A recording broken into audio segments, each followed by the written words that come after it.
Mesilat Yesharim, leçon 9. Ou Keshetistakel Badavar. Il dit le Ramchal, quand une personne, elle regarde, c'est quoi le but dans la vie. Hier, on a terminé en disant, Ayom la asotam, on machar le kabel secharam. L'homme, il fait aujourd'hui des mitzvot, et demain, il reçoit un sachar. Le but, c'est véritablement rak hadvekut bohid barach, d'être en connexion avec Akadosh Baruch Hu. Leidabek Bashem. Il y a un jour, le Rosh Mashgiach de l'Ekoud, Rav Natan Svartzvogol, il a dit, l'homme, il ne peut pas tout avoir. Il est impossible à l'humain d'avoir tout. Pourquoi? Parce que l'homme, il est limité. Tu as une Rolls-Royce, tu ne peux pas avoir une Ferrari. Tu as une blonde, tu ne peux pas avoir une brune. Tu ne peux pas marier 10 femmes. C'est pas possible. Tu es petit ou tu es grand. Tu es maigre ou tu es gros. Tu ne peux pas tout avoir. C'est impossible. Mais il y a une façon de tout avoir. C'est quand une personne, elle est connectée avec Hachem. Akadosh Baruch Hu, il peut tout faire. Akadosh Baruch Hu, il peut tout. C'est pour ça qu'en vérité, pour arriver à la simcha amitit, pour arriver à la joie ultime, c'est seulement et uniquement quand la personne il est connecté avec Akadosh Baruch Hu. La Torah nous dit dans une mitzvah, Va'atem hadevekim bashem chaim kolechem hayom. Une personne, elle doit être en constance connexion avec Akadosh Baruch Hu. David Amelech, il écrit dans Tehilim, et il dit, Va'ani, troisième ligne, Va'ani, Kirvat Elokim Litov. David Amelech, il dit, qu'est-ce qui me fait du bien? Il y a des gens qui leur fait du bien, c'est le sushi. Il y en a qui leur mangent la pizza. Et il y en a, c'est quoi qui leur fait du bien? Va'ani, Kirvat Elokim. Il dit David Amelech, quand je sens la présence d'Hachem, quand je me sens bien, alors automatiquement, je suis dans le bon. Va'ani kirvat elokim. La présence de Dieu, l'itov me fait du bien. David Amelech, il écrit dans le Tehilim qu'on dit, les David Hachem, Oriveishi, pendant le mois de Elul. David Amelech était riche. David Amelech, il avait de l'argent, il était un guerrier, il avait 18 femmes, il avait 400 enfants, David Amelech. Il avait tout ce qu'il avait besoin. Et David Amelech, il a dit, Achat sha'alti met Hashem. Il dit, une seule chose, je demande à Kadosh Baruch Hu, Ota avakesh. Et celle-là, je vais la répéter et la redemander. Ça veut dire, Achat sha'alti, j'ai une demande, et Ota avakesh. Mais elle, je vais la chercher. Shivti bevet Hashem kol yemei chayai. De rester à la Beit HaKnesset, de rester à la maison de Dieu toute ma journée. David Amelech, il n'a pas demandé à aller à des concerts, il n'a pas demandé d'aller à l'ONU. David Amelech, il siégeait dans les plus grands palais du monde. David Amelech, il a dit, je suis un chassid. Pourquoi je suis un chassid? La Gemara dans Masechet Brachot, Dav Gimel, elle dit, quelle est la raison pourquoi David Amelech était un chassid? À cause que David Amelech, il se levait au milieu de la nuit pour pouvoir prier à Kadosh Baruch Hu. Mais David Amelech, il a dit, Achat sha'ati met Hashem, ota avakesh. Une chose j'ai demandé, et celle-là je vais la chercher. Shivti bevet Hashem kol yemei chayai. Que je veux rester à la Beit HaKnesset. Il y a des gens, ils viennent à la synagogue, ils sont pas arrivés, ils pensent quand ils vont partir déjà. Et ils veulent se mettre le plus proche de la porte. Vous savez, il y a une halakha, on n'a pas le droit d'être proche de la porte. Pourquoi? Pour pas faire montrer à Dieu comme quoi on a envie de partir. L'homme, il doit avoir l'envie de rester le maximum. On raconte qu'il y avait une histoire, il y avait le Rav de Brisk, il a demandé à un homme qui tu es, il a dit Docteur Rosenberg. Il a dit qui tu es? Il dit Docteur Rosenberg. Il dit qui tu es? Il dit Docteur Rosenberg. Il dit je suis pas sûr, je suis pas sourd. Je t'ai pas demandé qu'est-ce que tu fais dans la vie, mais je te demande qui tu es. L'homme, il travaille, il vend, il achète, il est médecin, mais qui nous sommes? Qui nous sommes, la vérité, c'est combien de temps nous aimons passer de temps à la synagogue. Le but dans la vie, c'est être proche de Dieu. C'est le plus grand des plaisirs. Ça veut dire que David Amelech, il dit, si le plus grand des plaisirs que l'homme il peut avoir, c'est d'être proche d'Akadosh Baruch Hu, l'homme il doit avoir une seule volonté, Shivti bevet Hashem kol yemei chayai. Moi, je vais vous raconter. Mon père, toute sa vie, a travaillé. Depuis l'âge de 19 ans, Teshochet, il nourrissait son père et sa mère, ses frères, sa sœur qui était veuve, ses 3 nièces travaillaient pour eux. Mon père, il a dit, le jour où je vais à la retraite, je vais étudier. Il a travaillé pendant 45 ans. Le jour où il a arrêté, le lendemain matin, il est au Beth Midrash. Matin, après-midi, soir, shachrit, mincha, mariv, comme un bachou yeshiva. Il a dit, je n'ai travaillé que pour nourrir mes enfants. Le jour où j'ai la retraite, il est reparti au Beth Midrash. Il y a des gens, le jour où ils vont à la retraite, qu'est-ce qu'ils font? Ah, ils s'ennuient, dépression. On a un ami à Marseille, il priait de mourir. Pourquoi? Parce qu'il avait une compagnie, il a vendu sa compagnie, et à la fin il s'ennuyait. Il est mort d'ennui. Il priait Dieu que Dieu le prenne. Pourquoi? Parce qu'il n'est pas à la yeshiva. Ashrenu matov chelkenu. Quand je suis arrivé à l'Ekoud, il y a en 1991, j'ai vu la chose la plus belle de ma vie. Qu'est-ce que j'ai vu? Il y avait une petite chambre, je me rappelle, à côté où j'étudiais. J'ouvre la porte et je vois un kollel de 3e âge. Des gens entre 70 et 95 ans. Ils étaient assis avec un stylo, un papier, et steigenen, comme on dit en yiddish chez nous. Ils étudiaient avec... Mais j'arrivais pas à fermer la porte. Je les regardais, j'avais l'impression de voir des anges. Je pensais que j'étais rentré dans le Olam Haba. Et je voyais ces vieux-là, fragiles. Il y en avait même qui arrivaient en chaise roulante. Et ils étaient là avec une Gemara. Shivti, Bevet Hashem, Kol Yemei Chayai. Le Rav, il était jeune. Je me rappelle avoir 25 ans, 30 ans. Ils écoutaient le Rav, on dirait que c'était Moshe Rabbeinu. Ils avaient des gens qui avaient travaillé toute leur vie. Et le jour où ils sont allés à la retraite, ils sont repartis au Beth Midrash. Shivti, Bevet Hashem, Kol Yemei Chayai. L'homme, il doit étudier. Il raconte qu'il y avait un jour un homme, il arrivait à la synagogue, il a commencé à faire Kaddish. Le rabbin lui a dit, il y a eu un mort dans votre famille, vous faites Kaddish? Il a dit non, j'ai pas d'enfant qui va dire Kaddish pour moi, alors je dis Kaddish avant que je meure. Au moins qu'il y a une personne qui va dire Kaddish pour moi. Les gens, ils font des choses pour l'âme après qu'ils sont morts. Mais en vérité, il faut faire pendant qu'on est encore vivant. David Amelech, il dit, le plus grand des plaisirs. David Amelech, il avait tous les plaisirs du monde. Il pouvait tout avoir.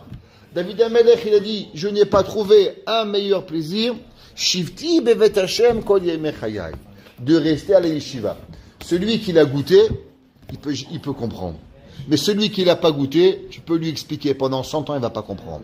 Celui qui a pas donné sa vie et la colle sur ses fesses et assis sur la yeshiva pendant des heures, il peut pas comprendre.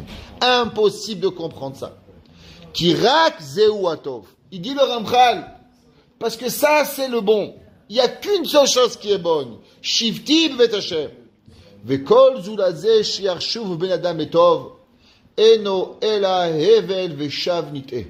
Il dit le Ramchal, parce que toute autre chose, tout autre plaisir qu'on peut avoir, les autres, ils appellent que c'est bon. Les gens y pensent, manger, boire, dormir, s'amuser. C'est que de la vanité. Et en vérité, ils se trompent totalement. Il n'existe aucune bonté à part cela. Omnam, seulement, les kesheis ke Adam la tova azot, quand l'homme, il a mérité d'avoir ce bonheur, raoui sheyamol rishona vishtadel bigo liknota, vainu shishtadel idabek bo idbarar bekoach maasim sholtolotam ze'inyan ve'em mitzvot. Alors on va expliquer ici ce que ça veut dire. Dans la vie, il y a une chose. La première fois que vous rentrez à la yeshiva, la première fois que vous rentrez à la synagogue, vous avez un sentiment de bonheur extraordinaire. Pendant quelque temps, vous êtes sur un high, c'est comme du speed. On vous a donné LSD. C'est une drogue. Mais après vous tombez. Et après vous tombez, et là vous vous posez des questions. Est-ce que c'est moi qui va pas? Qu'est-ce qui se passe? Et là, on commence les montagnes russes. Tu montes, tu descends, tu montes, tu descends. C'est comme le monstre à la ronde. Tu es en haut et tac, tu descends. Et hop, tu vas monter en haut. Après, tu prends à gauche. Après, tu prends une droite. Et après, tu prends une claque à gauche. Tu prends une claque à droite. À la fin, tu te dis, mais qu'est-ce que Dieu il veut de moi? Est-ce que Dieu il veut que je vienne à la synagogue, même pas que je vienne à la synagogue? Et j'ai mal aux pieds, et j'ai mal à la cravate, et j'ai mal au bras. Chacun a son problème. La réponse, c'est que à Kadosh Baruch Hu, quand tu viens la première fois, cadeau, c'est comme quand tu ouvres un compte en banque. Si je veux ouvrir un compte en banque, on vous donne $100. On te fait goûter le bonheur. Maintenant, tu as goûté le bonheur, il faut que tu travailles pour regagner ce bonheur. Et ça veut dire qu'au début, on te fait un cadeau pour que tu goûtes ta'amou ou kitov Hashem. D'abord, tu goûtes. Et Hashem t'a donné. Mais maintenant, il faut que tu reprends ce bonheur à travers les mitzvot. Et c'est pour ça qu'en vérité, Akadosh Baruch Hu, il nous met quelque part. Et après, en vérité, on doit travailler pour maintenir. C'est comme le jour du mariage. Le jour du mariage, tu te maries, tu comprends pas. Ta femme, elle est belle. Ton mari, il est beau. Tout est magnifique. Tu te réveilles le lendemain, paf, paf, tu prends une claque. Et là, tu te poses la question, est-ce que j'ai bien choisi? Qu'est-ce qui s'est passé? Pourquoi j'ai pas vu tous ces défauts avant le mariage? La réponse, c'est que Akadosh Baruch Hu, il t'a fait un cadeau. Pour que tu te maries, tu vois rien. Et il t'a marié. Mais après, maintenant, à toi de travailler pour refermer tes yeux sur tes défauts et retrouver les qualités chez ton conjoint et ta conjointe. Et c'est ça que le Ramchal dit. Le Ramchal dit, Akadosh Baruch Hu, en vérité, il nous a donné. Mais l'homme, il doit essayer, à travers les mitzvot, à travers tout, pour pouvoir ressentir ce bonheur ultime qu'on nous avons eu. Veine, Samoa Akadosh Baruch Hu la Adam makom, sherabi moa machikimoto mimenu idbarach. Il faut savoir que, prenez un diamant. Où est-ce qu'il a un diamant? Les diamants, ils sont dans la terre. Qu'est-ce qui se passe? L'homme, il doit travailler des fois des heures et des heures et des heures et des heures de tamiser la terre pour trouver un diamant. Un diamant. Mais le jour où il en trouve un, ça y est, il a de quoi manger pendant 20 ans, le mec. Il a trouvé un gros diamant, c'est bon, il est tranquille. Mais le diamant, il est entouré de millions de kilos de terre. L'or, c'est pareil. Il y a une montagne, elle a un petit peu d'or, et on démolit la montagne, on tamise la montagne des heures entières pour trouver de l'or. Pourquoi? Parce que tout ce qui est beau, il est entouré d'énormément de choses pour que tu ne le trouves pas. Pareil à Kadosh Baruch Hu, il a créé la plus grande des bontés, qui s'appelle la Torah, qui s'appelle la Dvekut B'Hashem, qui s'appelle la connexion ultime avec Dieu. Mais qu'est-ce qui se passe? Akadosh Baruch Hu, il nous a rentré dans un monde où tout est fait pour que tu ne le trouves pas. Si tu arriverais et que tu commences à trouver l'or à la première, tout le monde deviendrait diamantaire et tout le monde deviendrait bijoutier. Akadosh Baruch Hu, il veut savoir combien tu cherches, combien tu vas vouloir arriver. On raconte une histoire qu'il y avait un jour un homme, il y avait un roi, il avait Covid-19, alors tout le monde mourait de faim, alors il a décidé qu'il va nourrir son pays. Alors il a dit, ok, je veux bien donner de l'argent aux gens qui avaient un travail et qui ont perdu leur travail. Mais comment je peux m'assurer que je ne vais pas aider ceux qui étaient des fourriens? Parce qu'il y avait des fourriens avant Covid, pendant Covid, et après Covid, serait toujours fourriens. Mais ceux-là, on ne veut pas les aider. Alors au Canada, ils ont décidé que celui qui avait $5 000, on l'a aidé. Oh, très petit. Mais le roi était plus intelligent. Il a décidé, je veux vraiment aider les gens qui ont du sechel, les gens qui ont une intelligence. Alors il a demandé au fou du roi, qui est généralement le conseiller du roi, d'essayer de lui trouver une solution. Il dit, monsieur, vous inquiétez pas, laissez-moi faire, moi je m'en occupe. Qu'est-ce qu'il a fait? Alors il a dit, voilà, les portes du palais et des trésors du roi seront ouverts de 10h à 3h. Tout celui qui veut, il vient et il prend. Le roi il dit, mais tu es fou, tu vas me ruiner. Il dit, monsieur le roi, faites-moi confiance. Top. Qu'est-ce qu'il a fait? Il a fait un buffet de manger. Sushi, merguez, viande, poisson, couscous marocain, dafina, tcholin, tout ce que tu veux, des jongleurs, des violonistes. Et les gens, ils venaient, ils commencent à manger, ils commencent à boire, ils commencent à tourner. Et chacun, il commence à regarder. Il y en avait un, il a mis un casque, il a bouché les oreilles, il a pris une charrette, et il est rentré dans le palais, et il commence à prendre la marchandise, et il sort. Les copains, ils disent, viens manger. ce soir, moi, je mange. Et il rentre dans le palais, et il remplit la charrette, et il sort. Il rentre, et il sort, et il rentre, et il sort. Et les autres, ils mangent, ils boivent, ils dorment, ils s'amusent. Et à 3 heures, on ferme les portes, et eux, ils ont oublié de prendre quoi dans le palais. Ils se sont perdus dans les futilités. Le Chacham, il a dit, l'intelligent, voilà, tu vois celui-là, c'est le seul en vérité qui voulait se nourrir, parce que c'est le seul qui n'a pas perdu la notion pourquoi il est venu. Il est venu ici pour récupérer de la marchandise, pour pouvoir la vendre, pour pouvoir ouvrir. Les autres, c'était que des feignants. Alors eux, avec un peu de sushi, on les a achetés, avec un petit steak. Pareil, Akadosh Baruch Hu te met le plus grand des bonheurs dans la vie, qui est la Torah. Seulement, il te met dehors une Ferrari, une Maserati, il te met des vacances, il te met ci. Et là, tu dois choisir. Et le gars, il vient pendant 30 ans, il court avec telle chose et telle chose. Et à la fin, il meurt. Il dit, ouais, qu'est-ce que j'ai fait? Mais j'ai perdu mon temps. Tu es seulement ici, dans le monde, pour 50 ans. Jusqu'à l'âge de 20 ans, tu t'amuses. De 20 ans à 70 ans, tu as de quoi faire les mitzvot. Et à 70 ans, tu es en train de mourir, mon frère. Il ne te reste pas beaucoup de choses. Dans les 50 ans qui restent, il y a 25 ans que tu dors et que tu t'occupes. Combien il te reste? Que 25 ans de ta vie. Tu n'as que 25 ans pour faire les mitzvot. C'est rien, 25 ans d'une personne. Et ça, c'est la vie d'un homme. Et l'homme, il ne doit pas le perdre. Et il dit le Ramchal, tout ce que Akadosh Baruch Hu il a créé, c'est pour essayer que tu cherches la vérité. Mais il faut savoir qu'on est entouré d'1 million de choses qui vont nous faire oublier le but.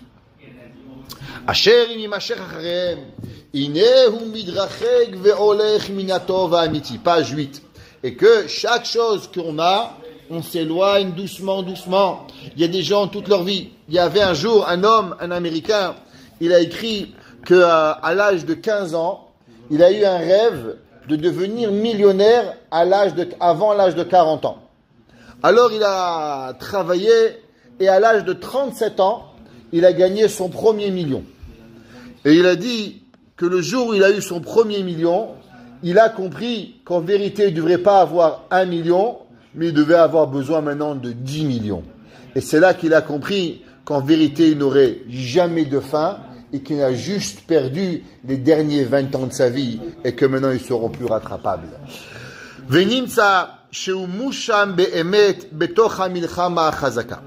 Maintenant, il faut savoir que le Yetzer Hara, il va utiliser toutes les stratégies possibles pour tout voir et nous faire perdre le but. Ça veut dire que tout ce qui existe dans le monde, pour arriver, comme j'ai expliqué hier, le Yetzer Hara, il peut dépenser 100 millions de dollars pour un film, pour que tu perds 1 heure de ta vie.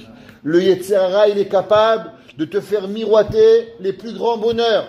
Mais en vérité, tout ce plus grand bonheur, il n'est seulement pour nous faire oublier le bonheur ultime. C'est marqué dans les Sfarim, dans la Megillat Esther, il y a là-bas 3 versets qui parlent des grandeurs du palais de Achashverosh. Tout le monde demande pourquoi la Torah, elle met en détail toute la grandeur du palais d'Achashverosh. On aurait pu dire, le palais, il est beau. À quoi ça dit la Torah dit Chour, Karpas, Trelet, qu'est-ce qu'il y avait? Le rouge, le bleu, le vert, les lits en or, en argent, Mitot, Zav, Chesef, il y avait du marbre par terre. Qu'est-ce qu'on a besoin de savoir tout ça? La Torah aurait pu dire, et le palais d'Achashverosh était magnifique. Point. Pourquoi on donne 3 versets de beauté du palais d'Achashverosh? Les Khamim nous disent que quand un homme, il va savoir, il dit, tu sais, le Olam Haba, c'est beau. C'est quoi le Olam Haba? Tu sais pas. La Gemara, il dit, tous les plaisirs de son monde ne valent pas un moment du Olam Haba. Seulement, tu vas demander aux gens, c'est quoi le plaisir de ce monde? Il dit, il n'y a pas de plaisir. C'est le travail, la belle-mère qui te casse les pieds, les enfants qui pleurent, toi, toute ta vie, ton père, ta mère, ton frère, ta sœur, t'arrêtes pas avec des problèmes. Mais même l'enfer est peut-être mieux qu'ici. C'est quoi le plaisir de ce monde? L'homme, il n'a pas de notion. La Torah dit, attends, on va t'expliquer c'est quoi le plaisir. Regarde Achashverosh, Chour, Karpas, Treles, les plus grands plaisirs, les hommes, les femmes, les enfants. Il n'y avait pas un plaisir qui n'existait pas chez Achashverosh. Pendant 6 mois, il les a éclatés. Il s'appelait Coco. Ouais, il les a éclatés, il leur a donné le top. La Torah te dit, tout ce plaisir chez Achashverosh, il ne vaut pas 1 seconde de Olam Haba. Et pourtant, écoutez qu'est-ce que la Gemara continue, elle dit. Et tout le Olam Haba ne vaut pas un moment d'étude de la Torah. On dit en Yiddish, Olam haba, izegit ezach. Le Olam haba, c'est quelque chose de bien. Lernen Torah, étudier la Torah, izebest ezach. Mais ça, c'est la meilleure des choses. Ça veut dire que une moment d'étude de Torah, elle vaut plus que tout le Olam haba. Que une minute du Olam haba, elle vaut plus que tous les plaisirs de ce bas monde. Rabbi Nachman de Breslev, il dit, il y a des gens qui attendent toute leur vie d'arriver au Olam haba, pourtant ils y sont dans le Olam haba. Si tu veux, tu viens à la yeshiva le matin, t'étudies pendant 1 heure, et bien pendant 1 heure, tu as vécu de Olam haba. La Gemara dans Masechet Brachot, à la fin du 9e Pérec, elle dit, quelle différence entre ce bas monde et le monde futur? Elle dit, ça dépend pour qui. La Gemara a dit, pour les rabbins, aucun changement. La Gemara dit pourquoi? Le seul changement, c'est qui le rabbin qui donne le cours. Dans Montréal, c'est Rabbin Krimizi. Dans Olam haba, c'est Akadosh Baruch Hu. C'est la même Torah, c'est seulement un autre rabbin. C'est tout. Mais il n'y a aucune différence. La Gemara a dit que la différence entre Olam hazé et Olam haba, c'est toi qui décides. Si toi, tu fais des mitzvot, tov, mais si tu es connecté à la Torah, alors la Torah, elle est totalement en vie dans le Olam haba. La Torah, les Shabbat s'appellent Me'en Olam haba. Et c'est où le véritable Olam haba? Le véritable Olam haba que l'homme il peut avoir, il est au moment où l'homme il étudie la Torah. Kikol inyanea olam beneto benera inehem minisyonot la adam. Il faut savoir que tout le bien et tout le mal, il n'est en vérité qu'une épreuve à l'homme. Des fois, trop de bon, c'est pas bon. Des fois, trop de mal, c'est aussi pas bon. Tout ce qui peut nous arriver à la vie, il n'est en vérité qu'un seul concept, une épreuve pour l'homme. Ha'ani mitzad echad ve'osher mitzad echad. Il y a la pauvreté d'un côté, et il y a la richesse d'un autre côté. Kinyan Shelomo, comme c'est marqué dans Shlomo HaMelech, pen esba'a vechichashti ve'amarti mi Hashem.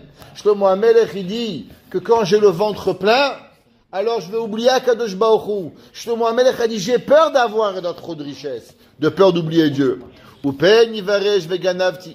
Et d'autre côté, j'ai peur d'être pauvre, parce que je vais voler. Hein? Les Khamim, ils disent, à combien l'homme doit faire attention? C'est marqué, vous savez, le Rav Reikin, il disait qu'un père doit toujours faire attention de donner un petit peu d'argent à ses enfants. De jamais laisser les enfants sans rien. Pourquoi? Parce qu'un enfant qui n'a pas d'argent est un enfant qui va voler, un enfant qui va chipper. Il faut habituer aux enfants à ne pas être sans rien. Parce que sinon, il va venir, il va voler. On ne dit pas qu'il faut tout donner, mais avoir un petit peu que l'enfant, il sait un budget. Shlomo HaMelech, il dit que l'homme qui n'a rien, il vole. C'est comme ça la vie. Hashalva mitzad echad. Le bonheur, alors l'homme quand il est trop bien, eh ben il oublie tout. Il oublie la synagogue.